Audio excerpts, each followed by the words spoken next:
Welcome back to the Deep Dive. We're diving straight in today with some pretty big news shaking up the AI world. OpenAI just announced it's offering its ChatGPT Go plan, completely free, Uh-huh. for a whole year, to everyone in India. A full year, yeah. That's huge. And this isn't just, some small promotion. We're talking about features like file uploads, image generation, the premium stuff. Right, the paid features. Given the sheer scale of India, this feels like a bombshell. Got to be more than marketing, right? It feels like a really aggressive strategic play. Oh, absolutely. It may be the most dynamic, but also maybe the toughest market to actually get free users to become paying subscribers. Yeah. So our mission today is to dig into the sources, figure out what pressures could lead a giant like OpenAI to just give away a valuable service like this. Tell us about the AI race. It tells us a lot, actually. Our sources really put this in context. India is already OpenAI's second largest market. Only the US is bigger. Second largest, wow. Yeah. So that huge user base tells you the product works, people are engaged.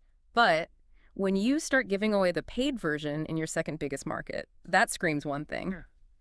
Adoption isn't the problem. It's getting people to pay.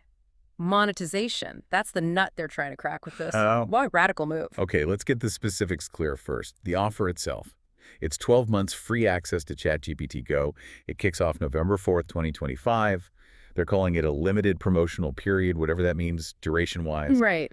And critically, existing Go subscribers in India also get it. So if you're already paying, you get an extra year free. Yeah. See, that's telling. It's about locking people in, keeping current customers happy, and migrating the free users. It's all about maximizing that user base on the paid tier, even if it's free for now. And why India? Why pour potentially millions into subsidizing this market? Well, look at the numbers. You've got over 700 million smartphone users, more than 1 billion internet subscribers. It's massive scale. It's the single biggest expansion opportunity, really, for any global tech company right now. So securing that user base, yeah, it's probably worth a significant upfront loss. And they're putting boots on the ground too, right? Not just doing this remotely. Exactly. They opened that New Delhi office back in August. They're actively building a local team. It shows a real, long-term commitment. Didn't their VP, Nick Turley, say something about the users there? Yeah, the VP and head of ChatGPT, he mentioned the inspiring adoption and creativity they were seeing from Indian users.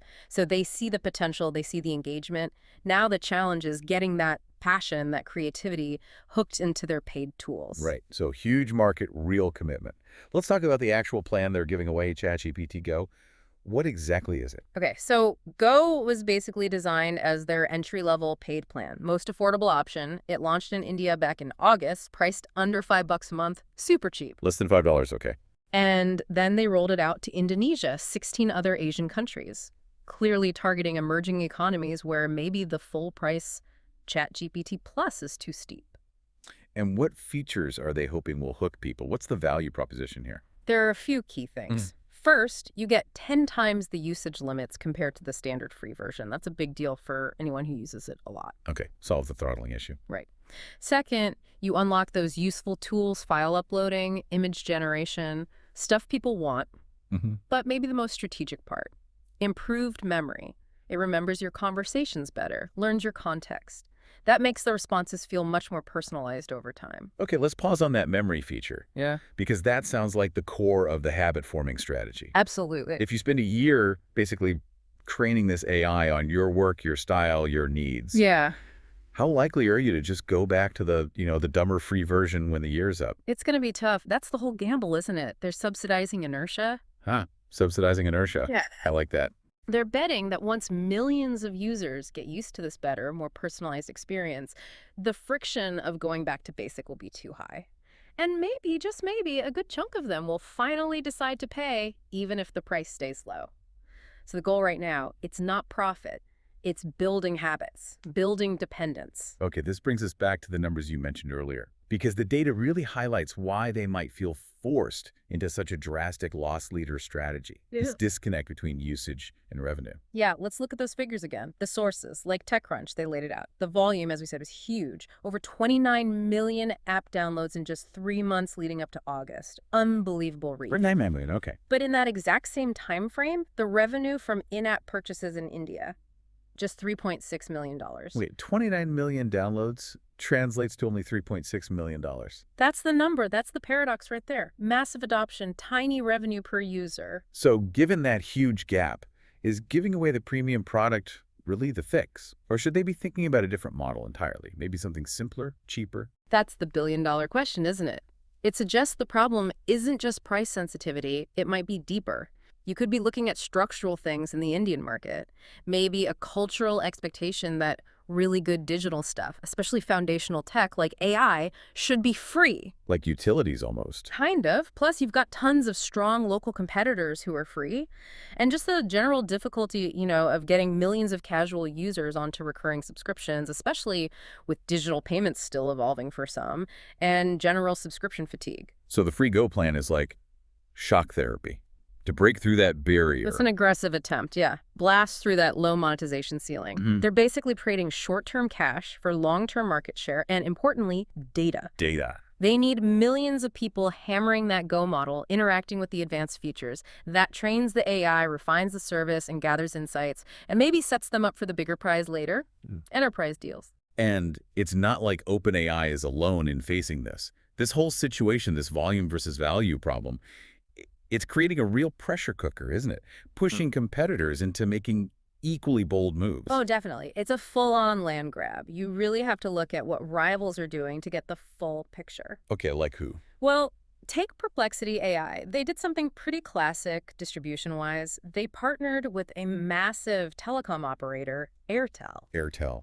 Okay, how does that partnership work? What's the impact? It's pretty disruptive. Perplexity is offering its Pro subscription for free to Airtel's. Get this, 360 million subscribers. That's 360 million. Yep. That instantly leapfrogs the whole App Store payment problem. Instead of convincing each person to pay $5 or $10, they're embedding their premium service into something people already pay for their phone plan. Wow, that's a shortcut to scale. Huge shortcut. Scales super fast without relying on individual consumer willingness to actively subscribe and pay for yet another AI tool. Okay, that's Perplexity. Who else is making moves? Then you've got Google. They've rolled out a free one-year AI Pro plan, but specifically targeting students in India. Ah, the student angle. Securing the next generation. Exactly. Students are often the early adopters, the future developers, the future business leaders.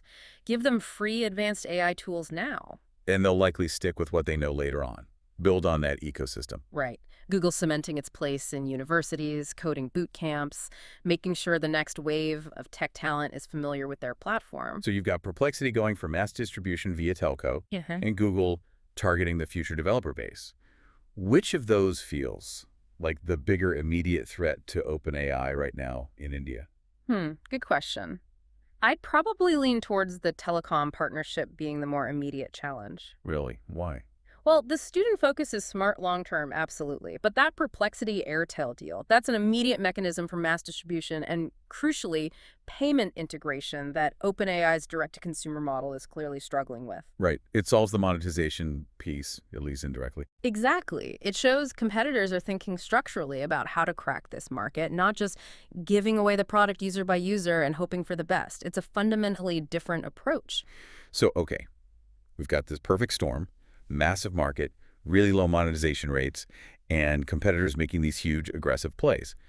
What does all this mean for OpenAI's next steps? Because the timing here seems significant.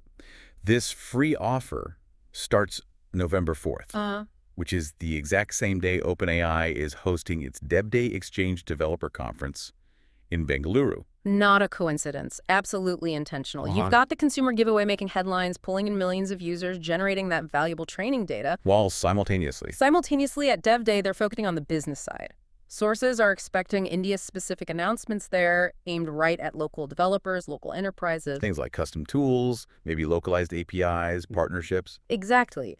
It confirms they're fighting on two fronts.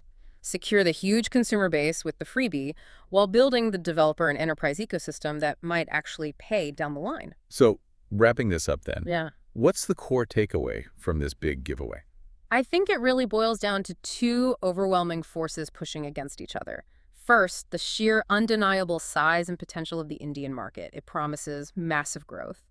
But second, you have that intense competition coupled with this structural inability so far to effectively monetize that massive user base. Which forces these kinds of aggressive loss leader moves. Precisely. They're not doing this out of kindness. They are buying market share. They are buying user dependency. And they're buying time to win over the next generation of users and, crucially, developers. Makes sense. Well, thanks for joining us for this deep dive into what's clearly a high-stakes chess match in the global AI arena. It seems like in India right now, the price of admission to the AI race is effectively zero. For now, anyway. For now. And that leaves us with a final thought for you, the listener, to chew on.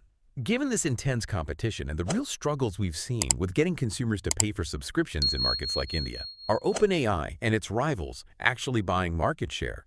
Or are they, maybe inadvertently, training an entire generation in the world's biggest market to expect that powerful, high-utility AI should always be free? Think about what that expectation could mean long-term for the business model of AI, not just in India, but everywhere.